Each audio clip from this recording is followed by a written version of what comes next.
ಈ ಡೋಲೋ ಸಿಲ್ಕ್ ಸೀರೆಕ್ಕಿಂತ ಜಾಸ್ತಿ ಮೊಹರಂ ಪ್ರಸಾದ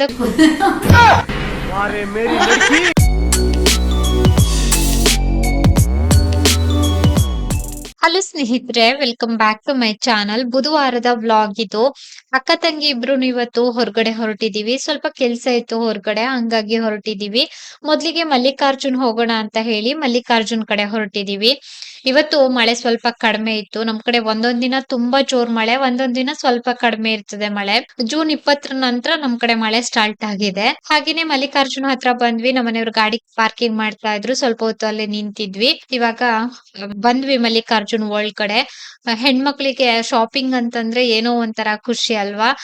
ಎಷ್ಟೇ ಇದ್ರೂನು ಬಟ್ಟೆಗಳು ಮತ್ತೆ ಬೇಕು ಬೇಕು ಅಂತ ಅನ್ಸ್ತಾನೆ ಇರ್ತದೆ ಎಲ್ಲರಿಗೂನು. ಹಾಗೇನೆ ನಾವಿಲ್ಲಿ ಮಲ್ಲಿಕಾರ್ಜುನ್ ಅಲ್ಲಿ ಒಂದೆರಡು ಕುರ್ತಾ ಹಾಗೆ ಲೆಗ್ಗಿನ್ಸ್ ಇವೆಲ್ಲ ಖರೀದಿ ಮಾಡಿದ್ವಿ. ಸ್ವಲ್ಪ ಖರೀದಿ ಇತ್ತು ಇವತ್ತು ಮಲ್ಲಿಕಾರ್ಜುನ್ ಅಲ್ಲಿ. ಶಾಪಿಂಗ್ ಎಲ್ಲ ಆಯ್ತು. ಅಕ್ಕ ಇಲ್ಲಿ ಡೋಲೋ ಸಿಲ್ಕ್ ಸೀರೆ ನೋಡ್ತಾ ಇದ್ರು. ಈ ಡೋಲೋ ಸಿಲ್ಕ್ ಸೀರೆನ ಖರೀದಿ ಮಾಡಿಲ್ಲ ನಂತರ. ಅಕ್ಕ ನೋಡಿದ್ದೆ ಬೇರೆ ರೀತಿ, ಇಲ್ಲಿ ಇದ್ದಿದ್ದೆ ಬೇರೆ ರೀತಿ ಆಗಿತ್ತು. ಹಂಗಾಗಿ ಖರೀದಿ ಮಾಡಿಲ್ಲ. ಅಲ್ಲಿಂದ ಸೀದಾ ಲೆಗ್ಗಿನ್ಸ್ ಮತ್ತೆ ಕುರ್ತಾ ಎಲ್ಲ ತಗೊಳೋದಕ್ ಬಂದ್ವಿ, ತಗೊಂಡ್ವಿ ಕೂಡ. ಬಿಲ್ಲಿಂಗ್ ಎಲ್ಲ ಮಾಡಿಸ್ಕೊಂಡು ಅಲ್ಲಿಂದ ನಾವು ಹೊರಟ್ವಿ. ಇವಾಗ ಮಳೆಗಾಲದ ಸೀಸನ್ ಅಲ್ವಾ, ಹಂಗಾಗಿ ಎಲ್ಲ ಛತ್ರಿ ಹಾಕ್ಬಿಟ್ಟಿದ್ದಾರೆ.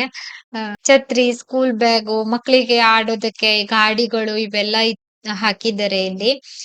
ಇನ್ನ ಅಲ್ಲಿಂದ ARM ಗೆ ಬಂದ್ವಿ. ಇಲ್ಲಿ ಸ್ವಲ್ಪ ಗ್ರಾಸರೀಸ್ ಎಲ್ಲ ಬೇಕಿತ್ತು.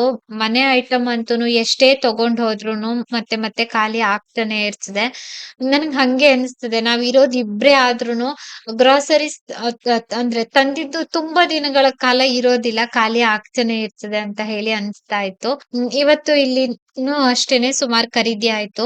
ಈ ಬಟ್ಟೆ ಸೋಪು, ಪಾತ್ರೆ ಸೋಪು ಮಾತ್ರ ನನ್ಗೆ ಹೊಟ್ಟೆಗ್ ತಿನ್ನೋದಕ್ಕಿಂತ ಜಾಸ್ತಿ ಬೇಕು. ಎಷ್ಟು ಬಟ್ಟೆ ಸೋಪು, ಪಾತ್ರೆ ಸೋಪ್ ತಂದ್ರೂನು ನಮ್ಮ ಮನೆಯಲ್ಲಿ ಇರೋದೇ ಇಲ್ಲ, ಬೇಗನೆ ಖಾಲಿ ಆಗ್ತದೆ.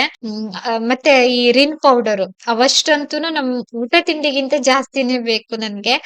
ಹಾಗೇನೆ ಅಲ್ಲಿಂದ ಸೀದಾ ಮನೆ ಕಡೆ ಬಂದ್ವಿ. ಸ್ವಲ್ಪ ಅರ್ಜೆಂಟ್ ಅಲ್ಲಿ ಬಂದ್ವಿ. ಬಾವ ಅವ್ರ ಏನಕ್ಕೋ ನಮ್ಮ ಮನೆಯವರಿಗೆ ಕಾಲ್ ಮಾಡ್ತಾ ಇದ್ರು, ಏನೋ ಒಂದು ಮೊಬೈಲ್ ಗೋಸ್ಕರ ಆಗಿತ್ತು, ಹಂಗಾಗಿ ಸ್ವಲ್ಪ ಬೇಗನೆ ಬಂದ್ವಿ.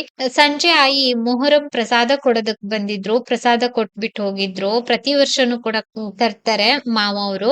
ಹಾಗೆ ಪಕ್ಕದ ಮನೆಯವರು ಇವತ್ತು ಹಲಸಿನ ಹಣ್ಣು ಕೊಟ್ಟಿದ್ರು. ಈ ಹಲಸಿನ ಹಣ್ಣು ಮಾತ್ರ ತುಂಬಾ ಟೇಸ್ಟಿ ಆಗಿತ್ತು. ಪ್ರತಿ ವರ್ಷನೂ ಕೂಡ ಕೊಡ್ತಾರೆ, ತುಂಬಾ ಟೇಸ್ಟಿ ಆಗಿರ್ತದೆ. ಇವ್ರ ಮನೆ ಹಲಸಿನ ಹಣ್ಣು ಮಾತ್ರ ನನ್ ತುಂಬಾ ಕಾಯ್ತಿರ್ತೀನಿ, ಯಾವಾಗ್ಲೂ ಕೊಡ್ತಾರಲ್ವಾ, ಹಂಗಾಗಿ. ನನ್ನ ಫೇವರೇಟ್ ಹಲಸಿನ ಹಣ್ಣು ಪಕ್ಕದ ಮನೆಯವರು. ಬನ್ನಿ ತಿನ್ನು. ಲಕ್ಷ ರೂಪಾಯಿ ಸಿಕ್ಕರು ನಂಗೆ ಇಷ್ಟು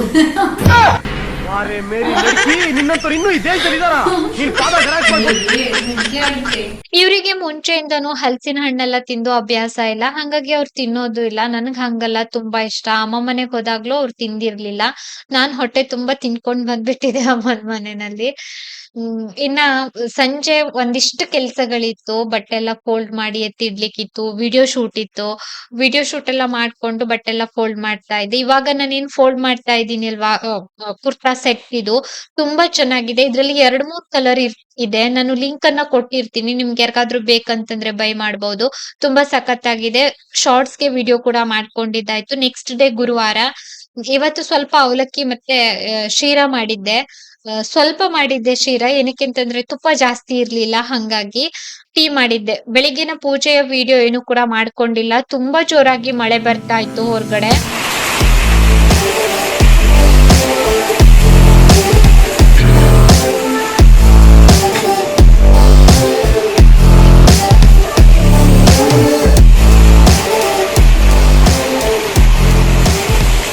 ಇವತ್ತು ಫುಲ್ ಫಾಗ್ ಇತ್ತು ಮನೆ ಸುತ್ತಮುತ್ತಲುನು, ನೀವು ನೋಡ್ತಿರ್ಬೋದು. ಏನ್ ಮಳೆ ಅಂತೀರಿ, ನಾನ್ ಸ್ಟಾಪ್ ಮಳೆ ಅಲ್ವಾ. ನಾನ್ ನಮ್ಮನೆಯವ್ರಿಗೆ ಕೇಳ್ತಾ ಇದ್ದೆ, ಇದು ಫಾಗು ಅಥವಾ ಯಾರ್ದಾದ್ರೂ ಮನೆಯಲ್ಲಿ ಹಂಡೆ ಒಲೆ ಬೆಂಕಿ ಹಾಕಿದಾರೋ ಅಂತ. ನೋಡಿದ್ರೆ ಇಲ್ಲ. ಏನಕ್ಕೆ ಅಂತಂದ್ರೆ ಫುಲ್ ಎಲ್ಲಾ ಕಡೆ ಇದೇ ತರ ಇತ್ತು ವಾತಾವರಣ. ತುಂಬಾ ಜೋರಾಗಿ ಮಳೆ ಕೂಡ ಬರ್ತಾ ಇತ್ತು. ನಾನ್ ತಿಂಡಿ ಮುಗಿಸಿದ್ದೇನೆ ಕೆಳಗಡೆ ಬಂದಿದ್ದೆ ಬಟ್ಟೆ ವಾಶ್ ಮಾಡೋದಕ್ಕೆ ಅಂತ. ಎಷ್ಟೇ ಮಳೆ ಚಳಿ ಏನಿದ್ರೂನು ನನ್ಗೆ ಆ ಟೈಮಿನ ಕೆಲ್ಸ ಅವಾಗ ಆಗ್ಬಿಡ್ಬೇಕು. ಈ ತರ ಮತ್ತೆ ಕಾಯ್ಬಾರ್ದು, ಕುತ್ಕೊಳ್ಬಾರ್ದು. ಅಕ್ಕ ಏನೋ ಹೇಳ್ತಾ ಇದ್ರು ನನ್ ಹತ್ರ. ಹಂಗಾಗಿ ಅಲ್ಲಿ ಅಕ್ಕನ್ ಜೊತೆ ಮಾತಾಡ್ತಾ ಇದ್ದೆ. ಏನೋ ಕೇಳ್ತಾ ಇದ್ರು ನನ್ ಹತ್ರ. ಈ ಮಳೆನಲ್ಲಿ ಏನ್ ಬಟ್ಟೆ ಸೆಳಿತಾ ಇದೀಯೇನೋ ಹೇಳ್ತಾ ಇದ್ರು. ಅಕ್ಕ ಒಂದೆರಡ್ ಸೆಕೆಂಡ್ ನಿಂತಿದ್ರಷ್ಟೇನೆ. ಹಂಗೆ ಅವ್ರು ಹೊರಟೋದ್ರು ಅಡ್ಗೆ ಮಾಡ್ತೀನಿ ಅಂತ. ನಾನ್ ಬಟ್ಟೆ ಎಲ್ಲ ವಾಶ್ ಮಾಡ್ಕೊಂಡು, ಮ್ಯಾಟ್ ಎಲ್ಲ ವಾಶ್ ಮಾಡ್ಕೊಂಡು ಮೇಲ್ಗಡೆ ಬಂದೆ. ನಿನ್ನೆ ದಿನ ನಾನು ಕಾಬೂಲ್ ಕಡ್ಲೆನ ನೆನೆ ಹಾಕಿಟ್ಟಿದ್ದೆ. ಅದ್ರದ್ದು ಸಾರ್ ಮಾಡೋಣ ಅಂತ ಹೇಳಿ. ನಾನ್ ಈ ತರ ಸಾರೆಲ್ಲ ಮಾಡ್ದಾಗ ರೆಸಿಪಿ ಕೇಳ್ತಾರೆ. ಅಕ್ಕ ಸವಿತಾ ಶೆಟ್ಟಿ ಅವರು ಅಕ್ಕ ಅಕ್ಕ ಅಂತ ಕರಿತೀನಿ ನಾನು ಅವರಿಗೆ. ಅವ್ರು ಯಾವಾಗ್ಲೂನು ನನ್ಗೆ ರೆಸಿಪಿ ಶೂಟ್ ಮಾಡಿ ವಿದ್ಯಾ ಅವ್ರೆ ಅಂತ ಕೇಳ್ತಾರೆ. ಕ್ವಿಕ್ ಆಗಿ ರೆಸಿಪಿ ಕೂಡ ಶೇರ್ ಮಾಡಿದೀನಿ. ಇಲ್ಲಿ ಸಾಮಗ್ರಿ ಹುರ್ಕೊಳ್ಳೋದಕ್ಕೆ ಒಂದು ಬಾಣ್ಲೆ ಇಟ್ಟಿದ್ದೆ, ಎಣ್ಣೆ ಹಾಕಿದ್ದೆ, ಈರುಳ್ಳಿ ಮತ್ತೆ ಬೆಳ್ಳುಳ್ಳಿ ಎರಡನ್ನೂ ಕೂಡ ಹಾಕಿದ್ದೆ. ಹಂಗೇನೆ ಚಕ್ಕೆ, ಚಕ್ರ ಮೊಗ್ಗು, ಲವಂಗದ ಎಲೆ, ಲವಂಗ, ಒಂದು ಲವಂಗ ಅಷ್ಟೇನೆ ಸೇರ್ಸಿರುವಂತದ್ದು. ಅವೆಲ್ಲ ಫ್ರೈ ಆಗಿದ ನಂತರ ಒಂದು 5ರಿಂದ 6 ಬ್ಯಾಡ್ಗೆ ಮೆಣಸಿನಕಾಯಿ ಕಟ್ ಮಾಡ್ಬಿಟ್ಟು ಸೇರ್ಸಿದ್ದೀನಿ. ಇವಾಗ ಧನಿಯಾ ಬೀಜ, ಜೀರಿಗೆ ಮತ್ತೆ ಸೋಂಪು ಮೂರನ್ನು ಕೂಡ ಸೇರಿಸ್ತಾ ಇದ್ದೀನಿ. ನೀವು ಎಷ್ಟು ತೆಂಗಿನ ತುರಿ ತಗೊಳ್ತೀರಿ ಅಲ್ವಾ ಅದ್ರ ಮೇಲೆ ನೀವು ಈ ಸಾಮಗ್ರಿ ಎಲ್ಲ ಹುರ್ಕೊಳ್ಳುವಂತದ್ದು. ಇವೆಲ್ಲ ಚೆನ್ನಾಗಿ ಫ್ರೈ ಮಾಡಿದ ನಂತರ ನಾನು ತುರ್ದಿಟ್ಟಂತಹ ತೆಂಗಿನ ತುರಿ ಕೂಡ ಸೇರಿಸ್ತಾ ಇದ್ದೀನಿ. ಇದ್ರ ಜೊತೆ ಸ್ವಲ್ಪ ಟರ್ಮರಿಕ್ ಪೌಡರ್ ಕೂಡ ಸೇರಿಸ್ತಾ ಇದ್ದೀನಿ. ಇಷ್ಟೇನೆ. ಈ ತೆಂಗಿನ ತುರಿ ಕೂಡ ಸ್ವಲ್ಪ ಹುರ್ಕೊಳ್ಬೇಕು. ಆವಾಗ ಸಾರ್ ತುಂಬಾ ಟೇಸ್ಟ್ ಆಗಿ ಬರ್ತದೆ. ಹುರ್ದಿದ್ದಾಯ್ತು. ಹಾಗೆ ತಣ್ಣಗಾಗೋದಕ್ ಬಿಟ್ಟಿದ್ದೆ ನಾನು ಸ್ವಲ್ಪ ಹೊತ್ತು. ನಂತರ ನಾನು ಗ್ರೈಂಡರ್ ಅಲ್ಲಿ ರುಬ್ಕೊಳ್ತಾ ಇದ್ದೀನಿ. ನಾನ್ ಸಾಮಾನ್ಯವಾಗಿ ಮಸಾಲೆ ಎಲ್ಲ ಗ್ರೈಂಡರ್ ಅಲ್ಲೇ ರುಬ್ಕೊಳ್ಳುವಂತದ್ದು. ಗ್ರೈಂಡರ್‌ಗೆ ಮಸಾಲೆ ರುಬ್ಬೋದಕ್ ಹಾಕಿದಾಗ ಸ್ವಲ್ಪ ಸಮಯ ಬೇಕಾಗ್ತದೆ. ಮಿಕ್ಸಿನಲ್ಲಾದ್ರೆ ಬೇಗ ಆಗ್ತದೆ. ಗ್ರೈಂಡರ್ ಅಲ್ಲಿ ಹಾಗಲ್ಲ. ನಾನ್ ಮಸಾಲೆ ರುಬ್ಬೋದಕ್ ಹಾಕಿ ಮಿಕ್ಕಿದ ಕೆಲ್ಸ ಎಲ್ಲ ಮಾಡ್ಕೊಳ್ತಾ ಇರ್ತೀನಿ. ಈ ಗಂಜಿ ಮಾಡೋದು ಈ ತರ ಎಲ್ಲ. ಇಲ್ಲಿ ನಾನು ಕಾಬೂಲ್ ಕಡ್ಲೆನ ಚೆನ್ನಾಗಿ ತೊಳ್ದು ಬೇಯೋದಕ್ಕಿಟ್ಟಿದ್ದೆ. ನಿನ್ನೆ ನೆನೆ ಹಾಕಿದ್ದಾಗಿತ್ತು. ಅಷ್ಟ್ರಲ್ಲಿ ಮಸಾಲೆ ಕೂಡ ಆಗಿತ್ತು. ಮಸಾಲೆನ ತೆಗಿತಾ ಇದ್ದೀನಿ ಗ್ರೈಂಡರ್ ಇಂದ. ಇನ್ನ ನಾನು ಕಾಬೂಲ್ ಕಡ್ಲೆ ಜೊತೆ ಬೀನ್ಸು, ಆಲೂಗಡ್ಡೆ ಮತ್ತೆ ಕ್ಯಾರೆಟ್ ಮೂರನ್ನು ಕೂಡ ಸೇರ್ಸಿದ್ದೀನಿ. ಎಲ್ಲ ಚೆನ್ನಾಗಿ ಬೆಂದಿದ ನಂತರ ನಾನು ರುಬ್ಬಿದಂತಹ ಮಸಾಲೆ ಸೇರಿಸ್ತಾ ಇದ್ದೀನಿ. ಇವಾಗ ರುಚಿಗೆ ತಕ್ಕಷ್ಟು ಉಪ್ಪನ್ನು ಸೇರಿಸ್ತಾ ಇದ್ದೀನಿ. ಉಪ್ಪು ಹಾಕಿದ್ದು ಕ್ಲಿಪ್ಪಿಂಗು ಮಿಸ್ ಆಗಿದೆ. ಹಂಗಾಗಿ ಹೇಳ್ತಾ ಇದ್ದೀನಿ. ಉಪ್ಪನ್ನು ಕೂಡ ಸೇರಿಸಿದ್ದೆ.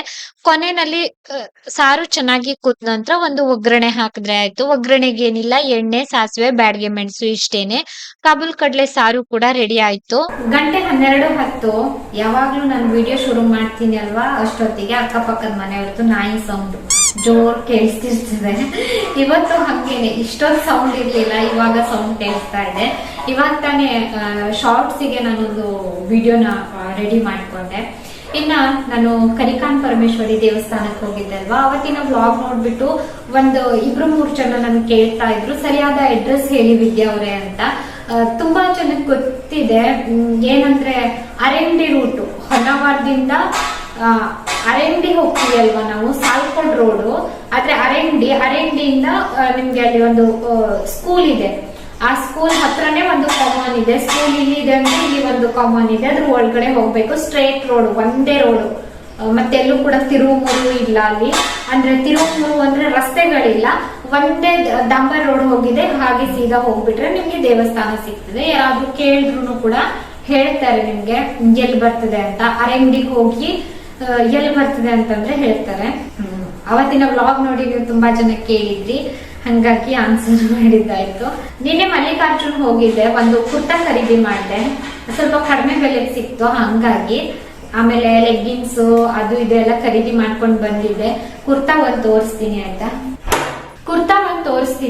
ಇದೇ ಕುರ್ತಾ ರೆಡ್ ಕಲರ್, ರೆಡ್ ಅಲ್ಲ ಮೆರೂನ್ ಕಲರ್ ಕುರ್ತಾ, ಒಂಥರ ಚಂದ ಅಂತು. ಇದು ಸ್ವಲ್ಪ ಕಡಿಮೆ ಬೆಲೆಗಿತ್ತು, ಹಂಗಾಗಿ ನಾನು ತಗೊಂಡೆ. ಇಲ್ಲ ಅಂತಂದ್ರೆ ತಗೊಳ್ತಾ ಇರ್ಲಿಲ್ಲ. ಇದು ನನ್ನ ಸೈಜ್ ಅಲ್ಲ, ನಾನು ಆಲ್ಟ್ರೇಷನ್ ಮಾಡ್ಕೊಳ್ಬೇಕು. ನಿಮ್ಗೆ ಡೈಲಿ ವೇರ್ಗೆಲ್ಲ ಬೇಕಾಗ್ತದೆ ಅಂತ ಒಂದೇ ಖರೀದಿ ಮಾಡಿದೆ. ನೋಡ್ಬೇಕು, ಇನ್ನ ಒಂದು ಸ್ವಲ್ಪ ದಿನ ಬಿಟ್ಟು ನೋಡೋಣ ಅಂತ ಮತ್ತೆ ವಾಪಸ್ ಬಂದೆ ನಾನು. ಅಕ್ಕ 2 ಕುರ್ತಾ ಖರೀದಿ ಮಾಡಿದ್ರು, ನಾನು ಒಂದೇ ಖರೀದಿ ಮಾಡಿದೆ. ಏನಂದ್ರೆ ಅಲ್ಲಿ ನನ್ನ ಸೈಜ್ ಆಗಿರ್ಲಿಲ್ಲ, ಎಲ್ಲ ದೊಡ್ಡ ದೊಡ್ಡ ಸೈಜ್ ಇಂದ ಆಗಿತ್ತು ಎಲ್ಲ. ಹಂಗಾಗಿ ಚೆನ್ನಾಗಿದೆ ಡೈಲಿ ವೇರ್ಗಂತೂ. ನಮ್ಗೆ ಡೈಲಿ ವೇರ್ಗೆ ಕುರ್ತಾ ಅವಶ್ಯಕತೆ ಇರ್ತದೆ. ಒಂದೇ ಕುರ್ತಾ ಖರೀದಿ ಮಾಡ್ಕೊಂಡು ಬಂದಿದ್ದು.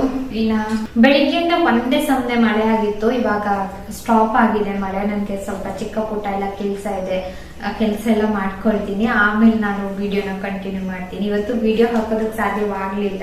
ಮಧ್ಯಾಹ್ನ ಸ್ವಲ್ಪ ಬಿಸಿಲು ಬಂತು ಅಂತ ಬಟ್ಟೆ ಹಾಕಿದ್ದೆ. ಬಟ್ಟೆ ಹಾಕಿ ನಾನ್ ಮೇಲ್ಗಡೆ ಬಂದಿದ್ದೇನೆ, ಜೋರಾಗಿ ಮಳೆ ಬರ್ತಾ ಇತ್ತು. ಎಲ್ಲರೂನು ಬಟ್ಟೆ ತೆಗಿತಾ ಇದ್ವಿ. ಹಾಗೆ ಸ್ವಲ್ಪ ಒದ್ದೆ ಕೂಡ ಆದೆ ನಾನು. ಸಂಜೆ ತುಂಬಾ ಹೊತ್ತು ಪಾಪು ಇದ್ದ. ಪಾಪು ಜೊತೆ ಸಮಯ ಕಳೆದಿದ್ದಾಯ್ತು. ಇವತ್ತು ರಾತ್ರಿ ಚಪಾತಿ ಮತ್ತೆ ಕಾಬೂಲ್ ಕಡ್ಲೆ ಸಾರು. ಕಾಂಬಿನೇಷನ್ ತುಂಬಾ ಚೆನ್ನಾಗಿರ್ತದೆ. ಇನ್ನ ನಾನು ಇವತ್ತಿನ ವಿಡಿಯೋನು ಕೂಡ ಇಲ್ಲಿಗೆ ಎಂಡ್ ಮಾಡ್ತಾ ಇದ್ದೀನಿ. ವಿಡಿಯೋ ನೋಡಿದ್ದಕ್ಕಾಗಿ ಧನ್ಯವಾದ.